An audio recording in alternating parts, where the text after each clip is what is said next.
Assalamualaikum warahmatullahi wabarakatuh. Pada pembelajaran kali ini kita akan bersama belajar mengenai hand tool. Hand tool secara singkat adalah peralatan atau kunci-kunci yang digunakan atau sebagai sumber utama penggeraknya adalah tangan, ya. Jadi untuk menggerakkan atau menggunakan kunci adalah penggerak utamanya adalah tangan.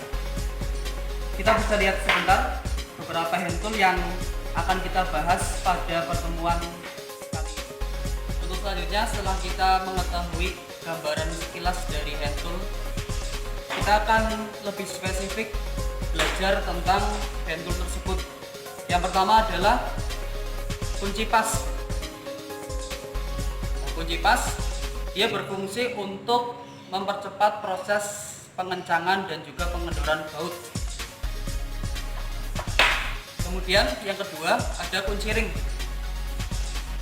Kunci ring bisa kita lihat, sama dia mempunyai kemiringan ya, dari tangkainya. Dia berfungsi untuk mengawali proses pengendoran baut dan juga mengakhiri proses pengencangan baut. Yang ketiga, ini ada kunci ring pas atau biasa disebut dengan kunci kombinasi. Dia berfungsi untuk mengawali proses pengendoran baut dan juga untuk mempercepat. Jadi fungsi dari kunci kombinasi ini double. Selain dia untuk mengawali proses pengendoran dan juga mengakhiri proses pengencangan, dia juga untuk mempercepat proses tersebut. Bisa kita contohkan di sebelah sana penggunaan dari masing-masing kunci tersebut.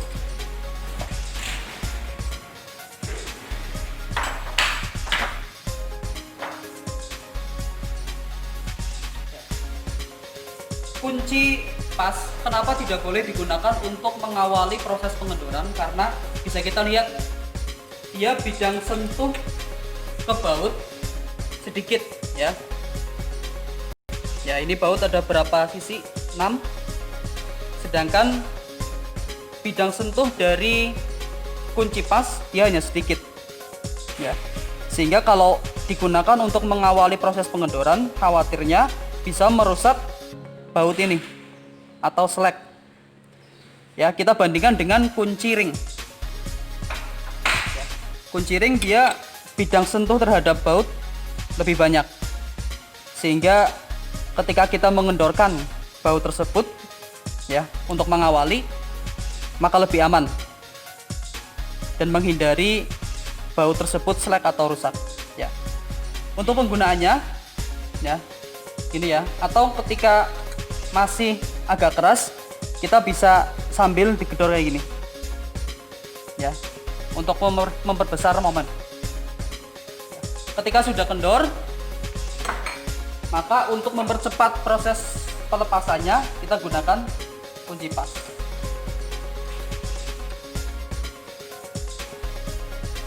Atau untuk penggunaan kunci kombinasi, ya, yang kunci ring kita bisa gunakan untuk mengawali proses pengendoran. Ini ya, untuk mengawali. Kemudian untuk mempercepat proses pengendorannya kita balik atau kita gunakan kunci ring. Mohon maaf, kunci pas.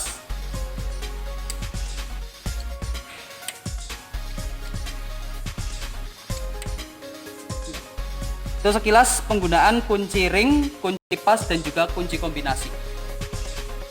Selanjutnya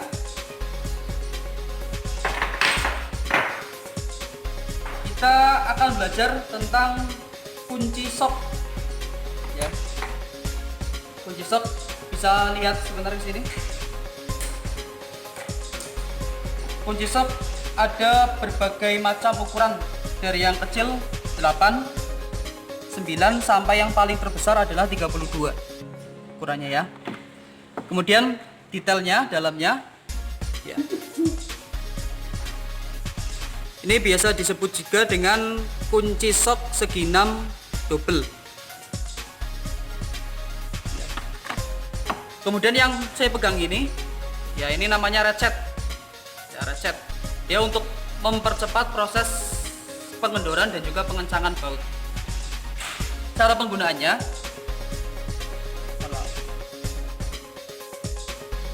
oke, untuk selanjutnya kita akan membahas yaitu kunci shock yang mendekat. Ini seperangkat dari kunci shock, ukurannya bermacam-macam, dari yang paling kecil ada ukuran 8, 9 sampai yang paling besar ada ukuran 32. Kita bisa lihat di dalamnya nih ya. Ya, ini disebut juga dengan kunci shock segi 6 double ya. Karena segi 6 kemudian didouble sehingga bidang sentuh ke bautnya akan lebih banyak. Kemudian ini ada ratchet ya. Dia berfungsi untuk mempercepat proses pelepasan dan juga pemasangan baut. Ratchet biasanya dipasang juga dengan sambungan ya. Ini ada sambungan yang pendek dan juga sambungan yang panjang. Ya, ini digunakan untuk menyesuaikan letak baut atau mur yang mau kita lepas. Kalau letaknya dia tidak terlalu dalam maka gunakan yang ini. Tapi kalau misalkan letaknya dalam maka gunakan yang lebih panjang. Saya contohkan yang ini ya. Untuk memasangnya coba lebih dekat. Ini ada semacam tombol ya, tombol yang kaitannya dengan ini. Sehingga ketika kita mau memasang, kita harus menekan tombol ini terlebih dahulu ya, agar pemasangannya lebih mudah.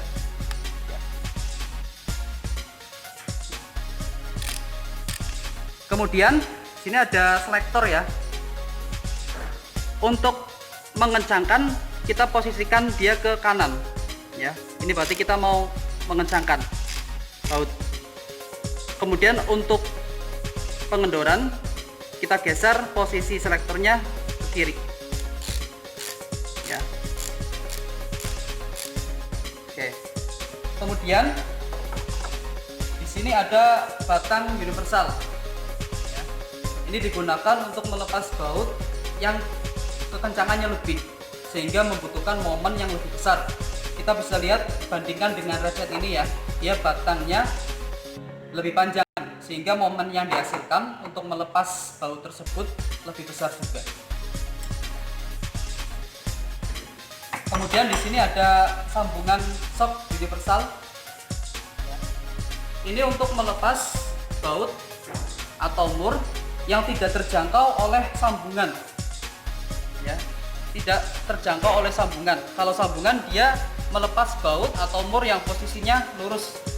Tetapi ketika posisi baut dia susah atau sulit dengan menggunakan sambungan ini, dalam arti posisinya tidak lurus, maka digunakan sambungan shock universal ya. Ini bisa fleksibel ya, fleksibel.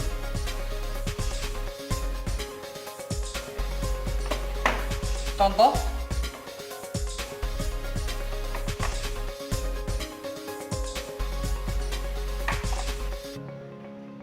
pause. Oke, untuk selanjutnya saya akan mencontohkan penggunaan kunci shock ya. Ini saya menggunakan sambungan yang pendek ya. Kita tekan terlebih dahulu agar bisa masuk. Kemudian ini disambungkan dengan kunci shock. Ini ya.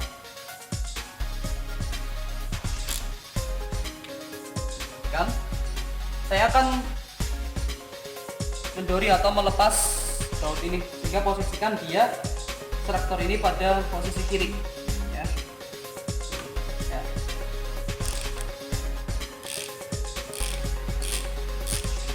Ya, ini udah kendor. Kemudian pas. Kalau sudah kendor kita bisa menggunakan tangan ya, untuk mempercepat proses pelepasan. Oke, ini contoh. Kemudian kita kencangkan. Ya, karena kita mau mengencangkan, ya kita tempatkan selektor ini pada posisi kanan. Ya, 6. Oh ya.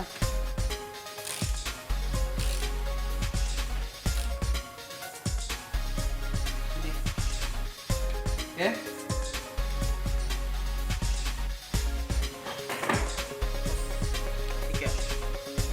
Untuk selanjutnya saya akan menjelaskan tentang kunci busi. Ini ya, kunci busi. Secara sekilas dia bentuknya hampir sama dengan kunci shock, ya kan, tetapi bisa kita bandingkan dia lebih panjang. Ya. Kemudian langsung saya jelaskan bagaimana penggunaan untuk melepas busi. Ya. Kita masih sama menggunakan ratchet ini, kemudian sambung dengan yang pendek. Ya, ini menyesuaikan jika mesinnya kita membutuhkan sambungan yang panjang, maka gunakan yang panjang. Tapi karena ini langsung di trainer, sehingga saya membutuhkan yang pendek. Sambung. Jika keras, ini bisa kita seperti ini.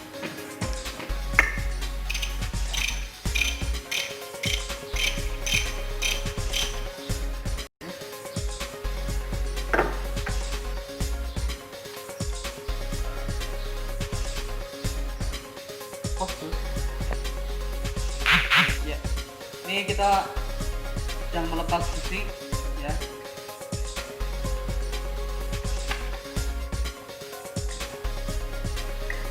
Oke, ya, lepas. Kemudian untuk memasangnya, jangan langsung menggunakan kunci ini, ya, tapi pasang dulu pakai tangan. Pastikan dia masuk pada dulu, jangan langsung menggunakan kunci. Ya, sudah.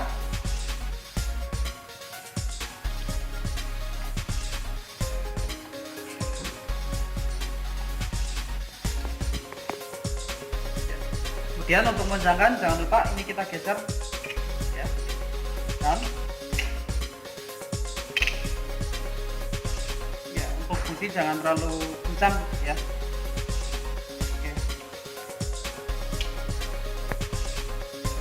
Oke, selanjutnya saya akan menerangkan berbagai macam jenis tang dan juga fungsinya. Ini yang pertama, ya. Ini tang cucut. Ya, kenapa disebut tang cucut? Karena bentuk rahangnya seperti kang cucut ini, ya. Dia fungsinya, kalau dilihat di ujungnya dia ada gerigi, ya, semacam gerigi ini. Kita bisa gunakan tang ini untuk mencabut, ya, cabut. Kemudian karena bentuknya semacam ini bisa juga digunakan untuk menutup bahan, ya, menutup bahan. Kemudian di ujungnya sini, ya, dia bisa digunakan untuk memotong. Contoh, ini ada kabel, ya, bisa digunakan untuk memotong. Ini potongannya. Ini, ya. Kemudian bagian sini juga ada gerigi-gerigi, ya. Ya, ini untuk menjepit juga bisa. Kemudian ini yang kecil. Ini tang potong, ya, dia khusus digunakan untuk memotong bahan.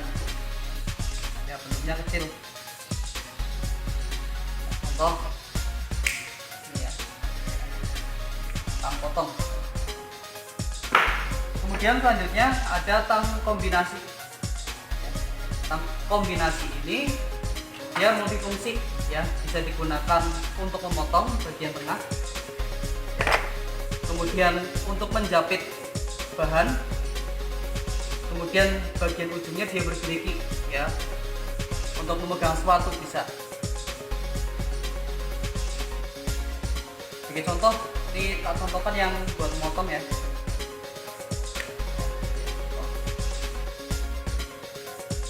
Ini tang kombinasi. Kemudian selanjutnya ada tang sirkuit luar. Ya, ini untuk melepaskan sirkuit atau kancingan, ya, sirkuit luar. Ini kebalikannya, dia sirkuit dalam. Kemudian terakhir, ini ada tang buaya atau face grip. Dia fungsinya untuk memegang benda. Misal kita mau ngelas sesuatu, nah kita megangnya, bendanya menggunakan ini. Karena dia mempunyai kekuatan untuk mencengkram benda tersebut dengan kuat.